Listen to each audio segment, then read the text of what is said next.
لحد دلوقتي عمال اجرب واحاول واحل اسئله، بس للاسف مستواي مش بيتطور. طب اعمل ايه؟ يعني هل المشكله في ساعات المذاكره اللي انا بذاكرها، ولا المشكله في النظام اللي انا ماشي عليه، ولا المنهج اللي انا بستخدمه؟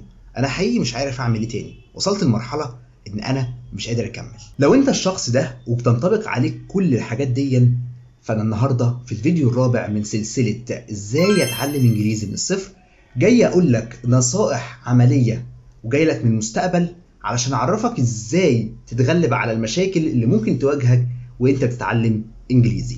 انا عبد الله مصطفى، انجلش انستراكتور، اشتغلت في اكتر من مكان، اشتغلت اونلاين وان سايت ومع اكتر من انظمه مختلفه بمختلف مناهجها. واول خطوه اقولها لك وجاي لك اقول لك دلوقتي ازاي تتغلب على المشكله اللي بتواجه كتير من الناس. حتى انا كنت بواجهها لما كنت بتعلم زمان انجليزي، وكنت فاكر ان التعلم عباره عن مده لازم اقعدها اركز فيها، اذاكر فيها بتركيز، ومجرد ما اتعلم انا كده الحمد لله عملت اللي عليا وكل حاجه بقت تمام.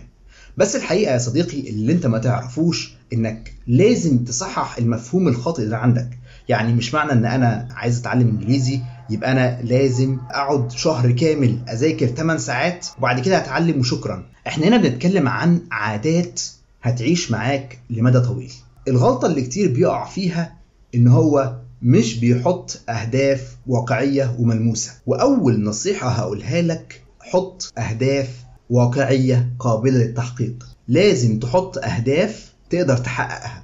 يبقى الاهداف الواقعيه، التزم بالاهداف الواقعيه. يعني ايه الكلام ده؟ يعني ما تقولش انا ان شاء الله في خلال شهر انا هتكلم زي النيتيف سبيكر، خلاص كده انا بعد شهر بالظبط هتكلم بثقه، مش هعمل اي غلطه حتى لو انا مستواي A2. المشكله عادي.